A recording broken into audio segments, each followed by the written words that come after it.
வணக்கம் friends, welcome to IDK with Priya channel. நம்ம இன்னைக்கு எல்கேஜி யூகேஜி சிறப்பாசிரியர் பற்றி ஒரு அப்டேட் தான் பார்க்க போகிறோம். ஸோ அதற்கு முன்னாடி நீங்கள் இப்போ தான் நம்ம சேனலுக்கு முதல் முறையாக வரீங்க அப்படின்னா லைக் பண்ணிட்டு, ஷேர் பண்ணிட்டு, சப்ஸ்கிரைப் பண்ணிட்டு வந்துருக்கேன் ஃப்ரெண்ட்ஸ்.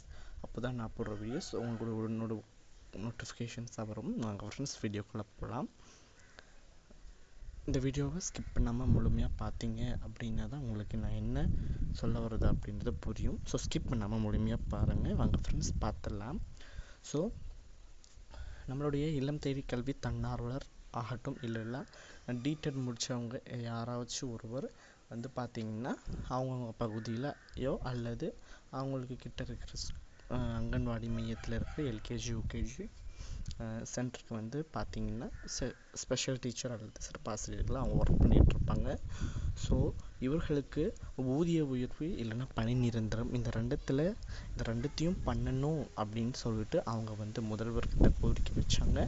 ஸோ இந்த காலகட்டத்தில் அவங்களுக்கு கொடுக்கும் 5000 ரூபான்றது அவர்களுக்கு இப்போது விற்கிற விலைவாசிக்கு பொறுத்து அவர்களுக்கு வந்து செட் ஆகாது அப்படின்னு சொல்லிட்டு ஊதியத்தை வந்து உயர்த்தி கொடுங்க அப்படின்னு சொல்லிட்டு முதலமைச்சர்கிட்ட கோரிக்கை வச்சுருந்தாங்க.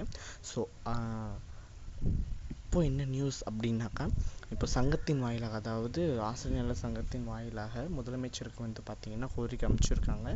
ஸோ இதில் நம்மளுக்கு ஊதிய உயர்வு இல்லைன்னா பணி நிரந்தரம் ஊதிய உயர்வு தான் கிடைக்கும் அப்படின்னு சொல்லியிருக்காங்க.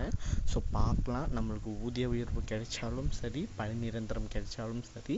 பணி நிரந்தரம் கிடைக்கல, ஊதிய உயர்வு மட்டும்தான் அப்படின்னு சொன்னால் கூட நம்மளுக்கு சந்தோஷமாக நம்ம ஏற்றுட்டு நம்மளுடைய வேலையை செஞ்சோம் அப்படின்னா நம்மளை தேடி ஆப்பர்ச்சுனிட்டிஸ் நிறையவே வரும். ஸோ தேங்க்யூ, பாய்.